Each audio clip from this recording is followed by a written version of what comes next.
इसकी आमतौर पर ये मानते हैं कि मंकी पॉक्स शायद बंदरों से फैलता होगा, ह्यूमन टू ह्यूमन, यानी कोविड की तरह मनुष्य ऐसे से। ही कोविड की तरह कुछ है, हाँ। क्योंकि एक है तो कहीं पर भी इसकी फैलने की आशंका से इनकार नहीं किया जा सकता। अगर उसी समय जो गर्भस्थ शिशु है उसका ऑर्गेनोजेनेसिस हो रहा है तो इवन गर्भस्थ शिशु को भी नुकसान होने की आशंका से इनकार नहीं किया जा सकता। नमस्कार, आप देख रहे हैं द लपेटा। मैं हूं आपके साथ राघव शर्मा। दुनिया भर में मंकी पॉक्स ने अपना कहर बरपाना शुरू कर दिया है। इसी को लेकर WHO ने हेल्थ इमरजेंसी घोषित कर दी है। इसी बीच मध्य प्रदेश सरकार की क्या तैयारियां हैं, इसी को लेकर हमारे साथ बात करने के लिए भोपाल के CMHO डॉक्टर प्रभाकर तिवारी जी मौजूद हैं। सर, आपका बहुत बहुत स्वागत है। धन्यवाद। सभी दर्शकों को मेरा नमस्कार। सर, जिस हिसाब से मंकी पॉक्स दुनिया भर में अपना कहर बरपा रहा है, लोग बहुत सारे संक्रमण की आ रहे हैं, लोगों की जान भी जा रही है, तो मध्य प्रदेश सरकार की कितनी तैयारी है इसी को लेकर अस्पतालों में? देखिए, 2-3 चीज़ें इस मामले में मुझे ऐसा लगता है कि लोगों को इससे सावधान रहने की ज़रूरत है, डरने की ज़रूरत नहीं है। नंबर 1, मंकी पॉक्स कोई नई बीमारी नहीं है। जो मंकी पॉक्स है वो सबसे पहले, इसका नाम कैसे पड़ा हम उसी से शुरू करें। वे बैक लगभग 1958 में आपने देखा होगा कि उस समय मंकीज़ का यूज़ एक्सपेरिमेंटल तौर पर एक्सपेरिमेंट्स के लिए किया जाता था। ऐसे ही कुछ एक ग्रुप में ये वायरस देखा गया और ये बीमारी देखी गई।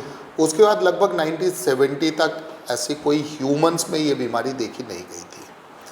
1970 में पहली बार ह्यूमन में ये मंकी पॉक्स की बीमारी देखी गई और उसके बाद फिर 2003 में अफ्रीका में ही पहली बार व्यापक पैमाने पे ये बीमारी देखने को मिली। तो जैसा कि इसके नाम से स्पष्ट है, जो पॉक्स वायरस है ये चाहे वो चिकन पॉक्स हो, स्मॉल पॉक्स हो, मंकी पॉक्स हो, लगभग मिलते जुलते सिम्टम्स इसके होते हैं। और आप जानते हैं कि स्मॉल पॉक्स पे हम लोग बहुत पहले 70s में, 1970s में ही, लेट 70s में काबू पा चुके हैं और अब इसका ना तो वायरस अवेलेबल है ओपन वाइल्ड वायरस, सिर्फ एक्सपेरिमेंटल तौर पर उसको रखा गया है। अगर बात करें इनके लक्षणों की, लगभग एक जैसे रहते हैं, बुखार जैसा या फ्लू जैसा सिम्टम शुरू होते हैं, उसके बाद लिम्फेडेनोपैथी होती है और अल्टीमेटली जिसके लिए इसको जाना जाता है, जो वेसिकुलर रैशेज़ रहते हैं, जो पहले रैश के तौर पर शुरू होते हैं, जिनको हम आम भाषा में छाले कह देते हैं, जिसमें पानी भरा रहता है। आपने देखा होगा कि जो चिकन पॉक्स रहता है, चिकन पॉक्स में जिस तरह से देखने को मिलता है उसी तरह के छाले शरीर में देखने को मिलते हैं।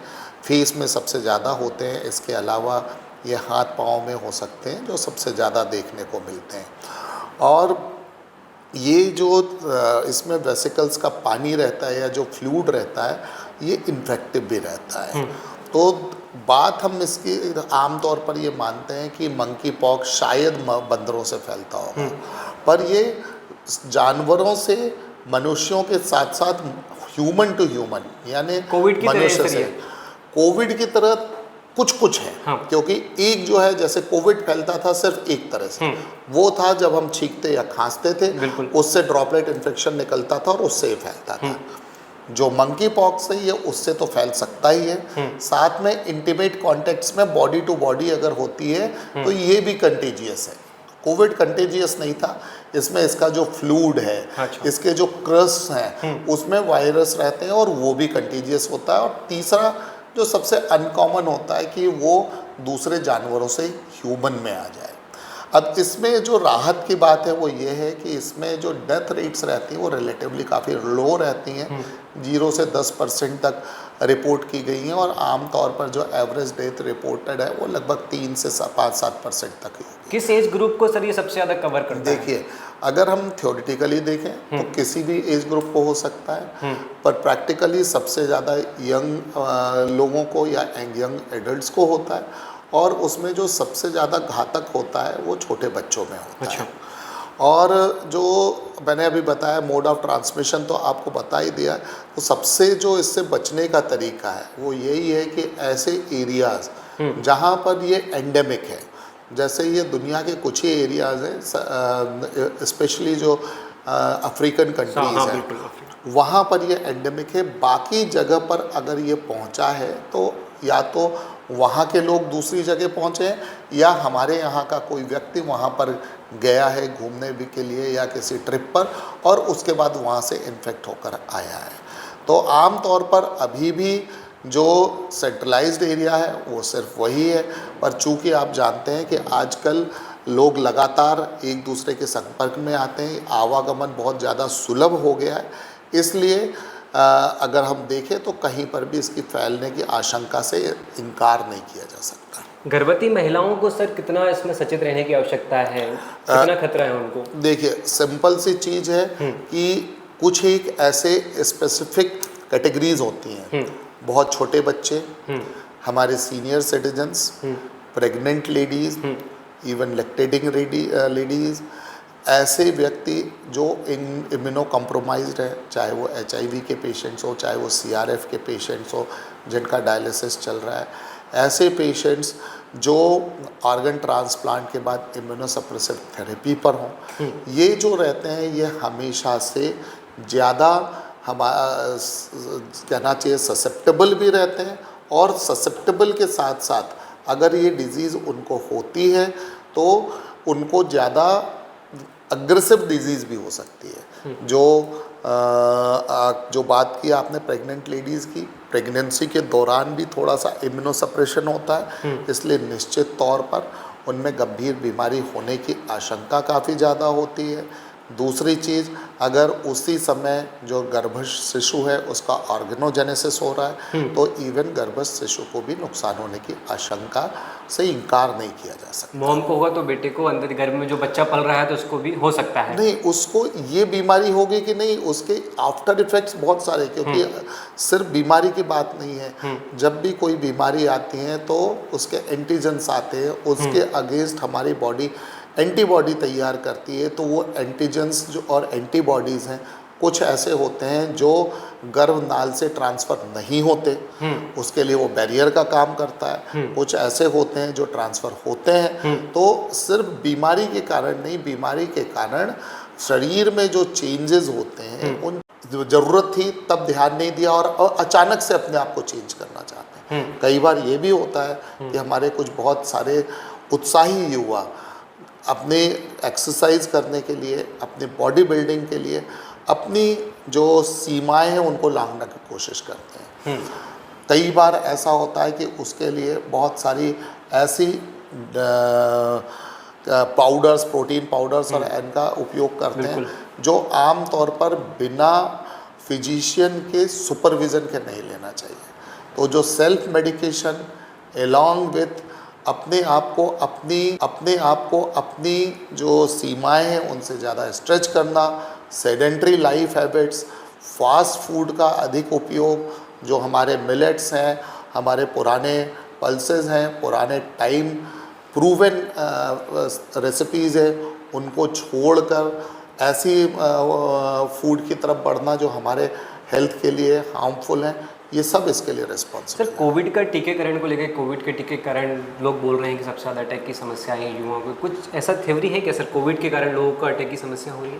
देखिए, जो कोविड की बीमारी है उसके कारण थ्रोम्बोएम्बोलिज्म निश्चित तौर पर हो सकता है बढ़ाओ, क्योंकि उसके लिए लॉन्ग टर्म स्टडीज़ की ज़रूरत है। पर बात अगर हम करें कि क्या कोविड वैक्सीन भी इसके लिए रिस्पॉन्सिबल है, तो ऐसी संभावनाएं बहुत ही नगण्य हैं, क्योंकि कोई भी जो वैक्सीन है वो तभी जनरल पब्लिक के लिए अवेलेबल की जाती है जब कई फेजेस का ट्रायल उन पर हो चुका हो। दूसरी चीज़, जिन सो कॉल्ड स्टडीज़ के बेसिस पे ये कहा जा रहा है उसमें जो सैंपल साइज़ है वो इतना कम है। अगर हम देखें तो हिंदुस्तान में 100 करोड़ से भी ज़्यादा कोविड इंजेक्शन लगे।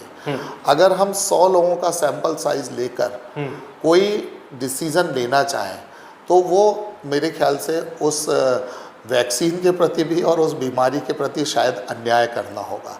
तो अगर हम कोई स्टडी वाकई करना चाहते हैं, जिसकी ज़रूरत भी है और की जानी भी चाहिए, और हो सकता है कि कई जगह पर हो भी रही हो, तो उसके लिए सबसे अच्छा है कि सैंपल साइज़ इतना हो जो साइंटिफिकली ज़रूरी है, सैंपल साइज में सभी तरह के लोगों का इंक्लूजन हो और जो स्टडी है अंडर साइंटिफिक कंट्रोल हो और उनके जो रिजल्ट निकले उनका साइंटिफिकली एनालिसिस किया जाए। मध्य प्रदेश सरकार और भोपाल में स्वास्थ्य सुविधा बिल्कुल सर कोविड को लेकर, चाहे तो अपन डेंगू को लेकर बात करें, मंकी पॉक्स को लेकर पूरी सुविधा तैयार है सर अस्पतालों में? बिल्कुल, आपको जैसे कि मालूम होगा कि कोविड से जहां कोविड ने हम लोगों को एक तरफ परेशान किया, वहीं हमें अपने आप को तैयार करने में मदद की। आप देखेंगे कि हमारे चाहे वो नंबर ऑफ फैसिलिटीज़ हों, हेल्थ फैसिलिटीज़, चाहे नंबर ऑफ बेड्स हों, चाहे नंबर ऑफ ऑक्सीजन बेड्स हों, चाहे नंबर ऑफ आईसीयू बेड्स हो, चाहे हमारी ऑक्सीजन कैपेसिटी हो, ये सारे के सारे बढ़ गए। बहुत सारी चीज़ें ऐसी है जो हमने सीखी कि कोई भी बीमारी कह के नहीं आती। बिल्कुल। आपने देखा होगा कि आज कल हर एक हॉस्पिटल में आइसोलेशन बेड्स हमेशा तैयार रखे जाते हैं कि अगर कभी कोई ऐसा पेशेंट आता है जिसको हम पहचान नहीं पा रहे हैं, कई बार ऐसा होता है कि डिजीज़ को हम स्ट्राइक नहीं कर पा रहे, कहीं ऐसा तो नहीं कि कंटेजियस डिजीज़ हो जो फैल सकती है, तो उनको हम आइसोलेशन वार्ड में रख सकते हैं, उसका अच्छी तरह से परीक्षण कर सकते हैं और अगर ऐसा लगता है कि उसको आइसोलेशन की ज़रूरत है तो वहाँ कंटिन्यू करें, अदरवाइज़ वो घर जा सकता है, अपने दूसरे को कर सकता है। तो जहाँ तक बात तैयारी की है, जो गाइडलाइन सरकार द्वारा जारी की गई है, मुझे ऐसा लगता है कि उसको दो हिस्सों में देखना चाहिए। पहली चीज़, हमारे जो हेल्थ प्रोफेशनल्स हैं, हेल्थ एडमिनिस्ट्रेशंस हैं, हेल्थ मैनेजर्स हैं, इनको अपनी प्रिपेयर्डनेस पर रखनी चाहिए और जनरल पब्लिक के लिए दूसरा पार्ट है कि आप उन जगह पर विजिट करने से बचें जहां पर ये डिजीज़ एंडेमिक है। सर बहुत बहुत धन्यवाद, आपने बात की उसके लिए। तो आपने देखा कि आपको कोविड हो चाहे डेंगू हो, मंकी पॉक्स हो, आपको पहले खुद सुरक्षित होना है। कहीं भी जाना है तो उससे पहले खुद को सुरक्षित होकर घर से बाहर निकलें। धन्यवाद, आप देखते रहिए द लपेटा।